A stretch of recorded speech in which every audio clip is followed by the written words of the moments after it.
The following opinions are solely those of BoatTEST.com and its test captain. Hi, Captain Steve for BoatTEST.com. In this video, we conduct a features inspection and sea trial on an all-new boat from Boston Whaler, the 190 Montauk. This is part of a series that has pretty much redefined the Montauk lineup as it's been redesigned from the hull up for improved handling, better seating, and improved storage. Because she's so versatile and has so many options, owners can build a boat that specifically addresses numerous applications. Starting up front, the 190 Montauk has a large deck that measures 6 foot 1 inch by 3 feet 10 inches. Because her bow is squared, she has over 23 square feet of casting or sunning space. The area is covered in non-skid that provided a good grip, and the relatively high bulwarks add plenty of safety.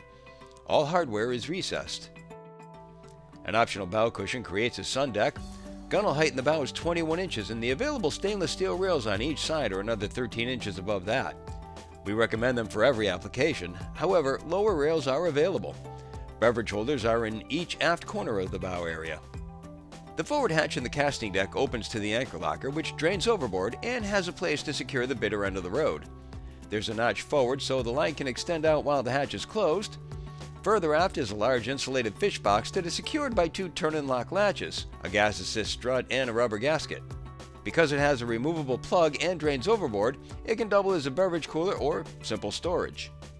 Ahead of the anchor locker is a single 8-inch bow cleat on the centerline. The split bow rail design allows space for deploying the anchor unhampered, as well as making it easy to jump ashore or facilitate a bow-in docking. A casting seat is available to mount on the forward deck, and there's also an available side mount pedestal table. Forward of the console is a 72-quart cooler that secures with bungee cords into custom brackets. The padded cooler seat and snap-on cushion and backrest are included in this fishing package option. Working our way aft, there's a 33-inch break in the stainless steel rails for easy boarding. Our test boat had teak foot treads on each side of the gunnels, adding a touch of class. Between the gunnel and the console is 17 inches of clearance with the optional T-top and 21 inches without it. The console hatch to port is vented and has a magnetic catch to hold it open. Inside, there's access to the helm rigging, the battery, and battery switch. On the starboard side of the console, there's dedicated storage for the Plano tackle boxes, again part of the fishing package. Moving to the helm, we find an effective, thick acrylic curved windscreen. On top of the console is a standard Ritchie compass mounted in line with the wheel. A handy tray includes 12-volt and USB connectivity. On the panel above the fixed mount steering wheel is a 7-inch Raymarine multifunction display. To starboard, a carbon fiber effect panel houses multifunction analog gauges that monitor fuel level, volts, water temperature, and oil pressure, with the tachometer right alongside. The accessory switches are to the right. To starboard of the wheel are the Mercury shift throttle control binnacle, which is placed ergonomically at a 45-degree angle, something that we don't often see on center consoles because of lack of room for the forward throw. Whaler engineers have solved this problem by designing in a pocket in the vertical dash. The Raymarine VHF radio has a microphone positioned high in the dash where it can't accidentally get kicked or bumped into, and the Fusion stereo is also well placed. Boston Whaler provides a toe kick for the operator's feet when he chooses to drive while standing. The helm seat is 34 inches wide by 15 inches fore and aft, and the backrest can be positioned for aft-facing seating. We can also stand at the helm and use the backrest as a leaning post as it locks into place. There's storage under the helm seat, but our test boat had the optional live well. It has a gas strut to hold it open, rounded corners, a blue finish, and an aeration system.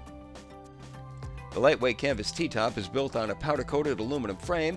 Its 4 supports are bolted to the deck, and there are welcome handholds to port and starboard. Overhead clearance is 6 feet 8 inches. There's a 2-color light and 5 rod holders. Deck space behind the helm seat measures 6 feet 7 inches by 3 feet 2 inches, or slightly over 18 square feet. The cockpit is self-draining with 2 large 2-inch scuppers that lead directly overboard. Cockpit depth is 19 inches at the stern with row height at 30 inches. In the stern quarters are jump seats with grab rails within reach. Backrests fit into 4 sockets which double as rod holders. The swim platform is covered in teak and equipped with a 3-step reboarding ladder that reaches 22 inches below the water surface in compliance with ABYC standards. The stern includes 8-inch stainless steel mooring cleats. An optional sturdy towing pylon is available. In the splash well ahead of the engine, we see the Seastar hydraulic steering, and to port is the fuel fill for the 60-gallon fuel tank. In the middle is a plastic hatch that leads to the boat's automatic bilge pump with float switch. Now let's check out the 190 Montauk's performance. She measures 19 feet 4 inches long with an 8-foot beam, and the hull draws 13 inches. Empty weight without the engine is listed at 2,000 pounds. With the engine, 2 people, 36 gallons of fuel, and test equipment on board, we had an estimated test weight of 3,131 pounds. Standard power is a 115 horsepower Mercury 4-stroke engine, but our test boat was powered by a 150 horsepower Mercury 4-stroke, turning a stainless steel 14.5 by 17 3-blade inertia propeller.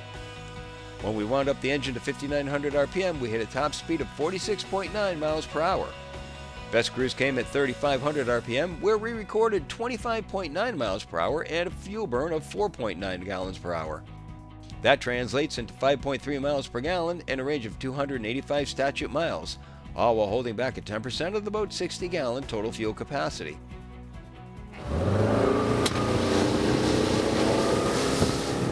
In acceleration tests, the 190 Montauk planed in 3.3 seconds and ran through 20 miles per hour in 5.5 seconds, and 30 came and went in 7.6. The boat is just plain fun to drive. Her new bottom design has 2 strikes per side and a reverse chine that help her track cleanly through turns, and the standard C-Star hydraulic steering felt smooth. Because the forefoot is sharp and the top sides flare out well above the waterline, the ride is smooth and stable. The obvious question is, how does the boat perform with the standard 115 horsepower 4-stroke? We haven't tested the boat with that engine, but the folks at Whaler have, and they tell us that with the 115 engine, her top speed is 41 miles per hour and her best cruise is 20.1 miles per hour. So that's about 6 miles per hour slower at both top end and best cruise. Fuel consumption at best cruise is about the same. Because the time to plane is about 2 seconds faster with the 150, those involved in towing sports might want to consider that, and possibly a 4-bladed prop as well. Standard equipment also includes a tandem axle galvanized trailer with swing-away tongue. One final thing, but it is the most important of all. Boston Whaler was founded 60 years ago on the notion that none of its boats would ever sink and, if swamped, would float level. Boston Whaler is the only builder on the planet that currently puts this in writing on its website. Not only does it make the statement that it will float level if swamped, but it also adds exactly how much weight it can support if swamped. In the case of the Montauk 190, it can carry 4,000 pounds of additional weight if swamped. No other boat builder does that. It's all coming together in the all-new and all-redesigned 190 Montauk from Boston Whaler. And that's my full features inspection and sea trial. For BoatTEST.com, I'm Captain Steve. We'll see you on the water.